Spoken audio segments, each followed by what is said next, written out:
respondents that we posed this question, all of them answered, and 39% report they would vote for Sakaja Johnson if elections were held on that day.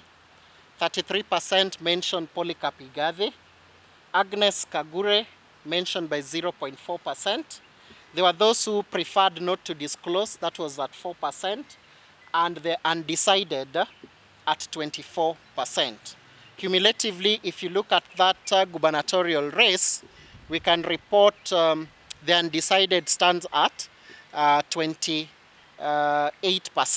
Because if we add those who preferred not to disclose or to answer who they would vote for, which is their right, remember ballot is secret, and looked at Polycarp Igathe 33, and of course Sakaja at 39.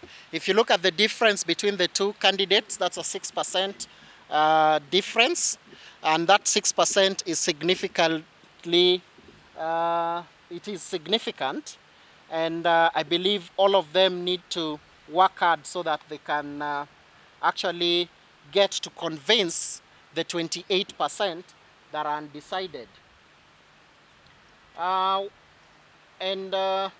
Looking at the same popularity by gender and age, who is convincing which gender most?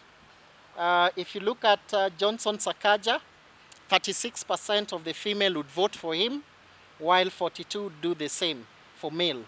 Polycarp Igathe would garner 30% of the female vote and 35% of the male vote.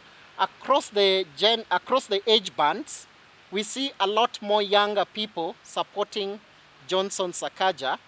Cumulatively between 18 to 35 years, is getting an average of 44% popularity.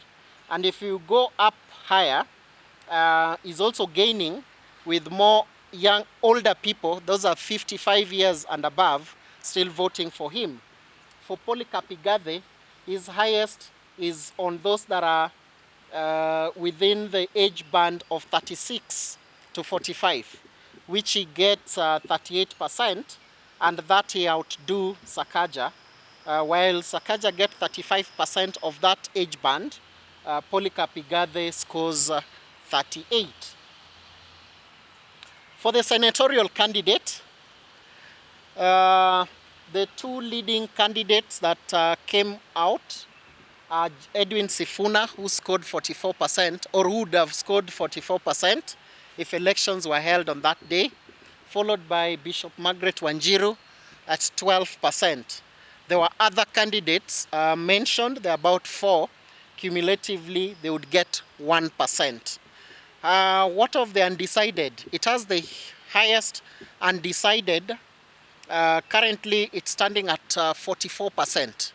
44% of Nairobians have not decided of which of the senatorial candidates they are going to be voting for.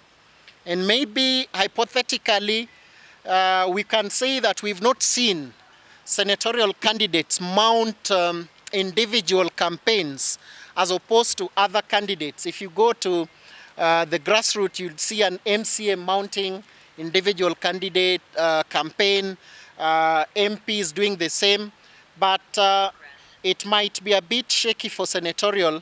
They may be relying on the political party.